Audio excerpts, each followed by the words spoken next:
ในหน้าประวัติศาสตร์อันยาวนานของมนุษย์มีเรื่องเล่าขานถึงอสุรกายในร่างมนุษย์ที่อย่างรากลึกในความกลัวและความเชื่อมานับพันปีนั่นคือมนุษย์หมาป่าสัตว์ร้ายที่เป็นดั่งสัญลักษณ์แห่งการต่อสู้ระหว่างอารยธรรมและความป่าเถื่อนที่ซ่อนอยู่ภายในตัวเรา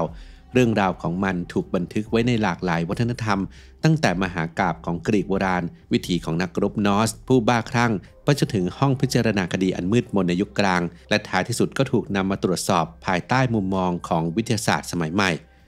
แต่มนุษย์หมาป่าเป็นเพียงจินตนาการที่เกิดจากความเชื่องมงายหรือว่าในเงามืดของตำนานยังมีเศษเสี้ยวของความจริงซ่อนอยู่ในคลิปนี้อับดุลไททูบจะพาทุกคนร่วมเดินทางย้อนรอยเพื่อไขปริศนาที่เก่าแก่ที่สุดเรื่องหนึ่งของมนุษยชาติในมนุษย์หมาป่าประวัติศาสตร์ความจริงและความกลัว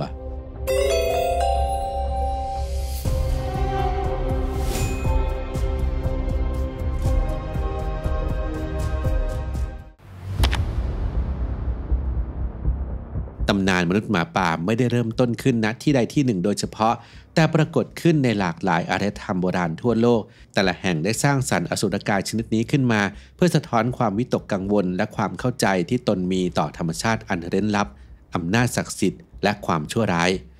จุดเริ่มต้นที่เก่าแก่ที่สุดสายหนึ่งอยู่ในดินแดนอาคาเดียของกรีกโบราณตามที่ปรากฏในมหากาพย์เมตามอร์โฟซิสของกวีเอกโอวิดเรื่องราวกล่าวถึงกษัตริย์ไลคาออนผู้โอหังและไม่ยำเกรงเทพเจ้า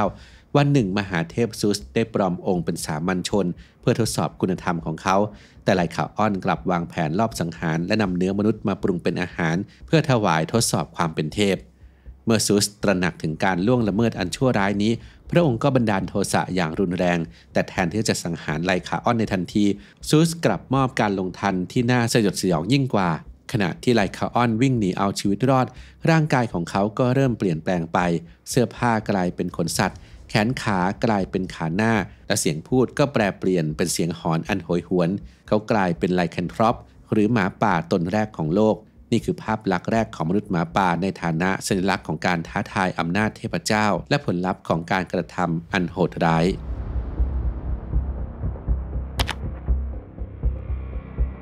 ขณะที่ตำนานของกรีกมองมนุษย์หมาป่าเป็นการลงทันในดินแดนทางตอนเหนือของยุโรปกลับมีภาพลักษณ์ที่แตกต่างออกไปอย่างสิ้นเชิงสำหรับชาวนอร์สมนุษย์หมาป่าคือตัวแทนของพลังศักดิ์สิทธิ์ที่น่าเกรงขามพวกเขาคือเหล่านักรบชั้นสูงที่รู้จักกันในนามเบอร์เซอร์เกอร์หรืออุนเฟตนาหรือผู้สวมหนังหมาป่า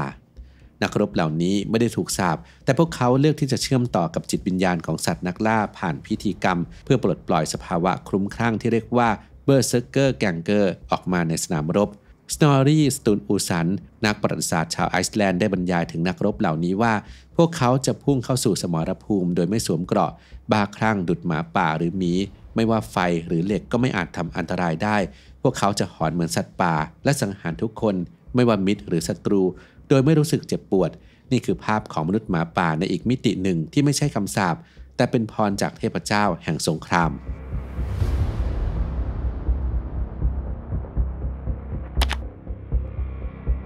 เมื่อยุโรปย่างเข้าสู่ยุคกลางภาพลักษณ์ของมนุษย์หมาป่าก็เปลี่ยนแปลงไปอีกครั้งภายใต้อิทธิพลของศาสนาคริสต์ที่เรืองอำนาจโลกถูกแบ่งออกเป็นขั้วของพระเจ้าและซาตานอย่างชัดเจนมนุษย์หมาป่าจึงถูกผลักให้กลายเป็นสมุนของปีศาจเป็นมนุษย์ที่ทำพันธสัญญากับนรกเพื่อแลกกับพลังในการแปลงร่างความเชื่อนี้ถูกตอกย้ำด้วยตำราอย่างมัลเลอุสมาเลฟิการุมหรือค้อนล่ามแม่มดซึ่งเป็นคู่มือในการไต่สวนและลงโทษผู้ที่ถูกกล่าวหาว่าเป็นพวกนอกรีด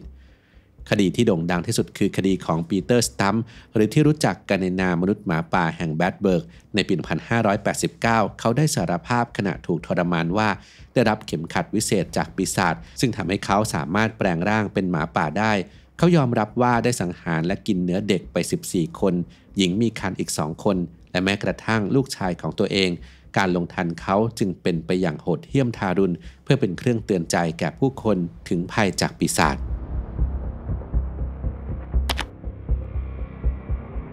ท่ามกลางเรื่องเล่าอันน่าสะพรึงกลัวเหล่านี้เริ่มมีเสียงจากมุมมองของเหตุผลดังขึ้นการสืบสวนเพื่อหาความจริงเบื้องหลังอสุรกายตนนี้จึงได้เริ่มต้นขึ้นด้วยอาศัยหลักฐานทางการแพทย์สิ่งแวดล้อมและจิตวิทยา ย้อนกลับไปในศตวรรษที่ 4 นายแพทย์นามว่าโอริบาซิอุสได้บันทึกว่าภาวะไลแคนโทรปีอาจเกิดจากโรคซึมเศร้าหรือเมลันโคเลียซึ่งเป็นความเชื่อในยุคนั้นว่าเกิดจากภาวะน้ำดีดำในร่างกายมากเกินไปทำให้เกิดอาการซึมเศร้าและเห็นภาพหลอนต่อมาในศตวรรษที่ 7 พอลแห่งเอจินาได้ตอกย้ำแนวคิดนี้โดยเชื่อมโยงอาการเข้ากับภาวะคลุ้มคลั่งและโรคลมบ้าหมูนี่คือหลักฐานชิ้นแรกๆที่ชี้ว่าปรากฏการณ์มนุษย์หมาป่าอาจมีคำอธิบายทางการแพทย์ซ่อนอยู่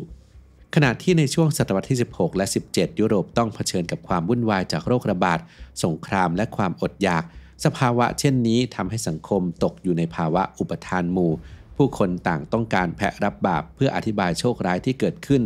และมนุษย์หมาป่าก็กลายเป็นเป้าหมายที่สมบูรณ์แบบนอกจากนี้ยังมีหลักฐานทางสิ่งแวดล้อมที่น่าสนใจ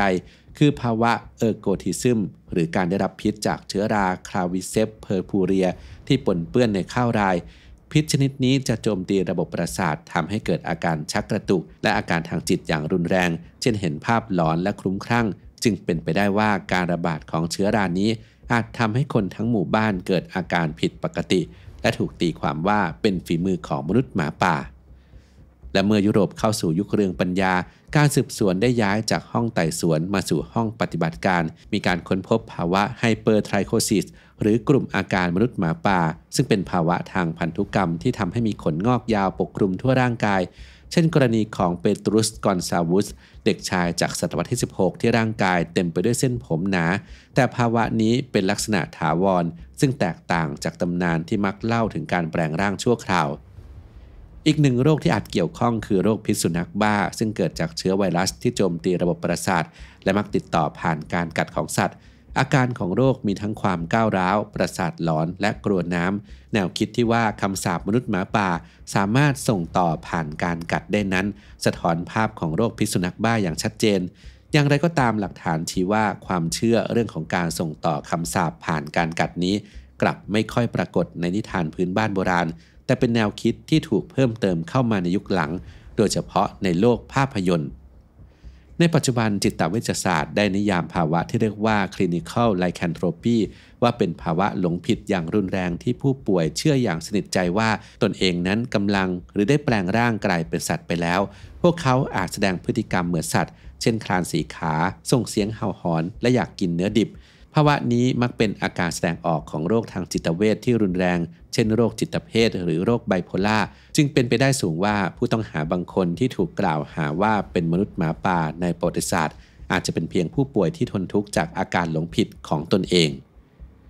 จากประวัติศาสตร์อันยาวนานอาจกล่าวได้ว่าไม่มีผู้ต้องสงสัยรายใดเพียงรายเดียวที่สามารถอธิบายตำนานมนุษย์หมาป่าได้ทั้งหมดความจริงก็คือตำนานมนุษย์หมาป่าเป็นวัฒนธรรมที่ถูกถักทอขึ้นจากความหลากหลายทั้งตำนานปรำปราโรคภัยไข้เจ็บที่ยังไม่เป็นที่เข้าใจสภาวะทางจิตใจและที่สำคัญที่สุดคือความกลัวของสังคมที่ต้องการแพะรับบาปในยามวิกฤต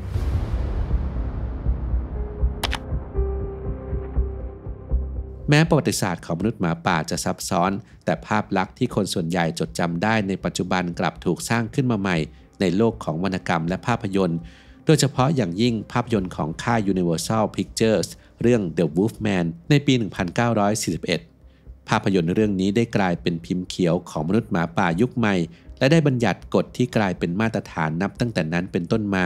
ไม่ว่าจะเป็นจุดอ่อนต่อโลหะเงินและการแปลงร่างที่ถูกผูกติดอยู่กับพระจันทร์เต็มดวงอย่างแยกไม่ออกกฎเกณฑ์เหล่านี้ได้บดบังประวัติศาสตร์อันซับซ้อนทั้งหมดและกลายเป็นภาพจำสุดท้ายที่ทรงพลังที่สุดเสียงหอนที่เราได้ยินในยามค่ำคืนอาจไม่ใช่เสียงสะท้อนจากคำสาปของเทพเจ้าหรือพันธสัญญาของปีศาจอีกต่อไปแต่ว่าเป็นเสียงที่ดังก้องมาจากแผ่นฟิล์มเป็นมรดกจากตำนานเรื่องเล่าที่ถูกปิดผนึกด้วยแสงสีจากจอเงินและยังคงหลอกหลอนจินตนาการของเราต่อไปอย่างไม่เสื่อมคลาย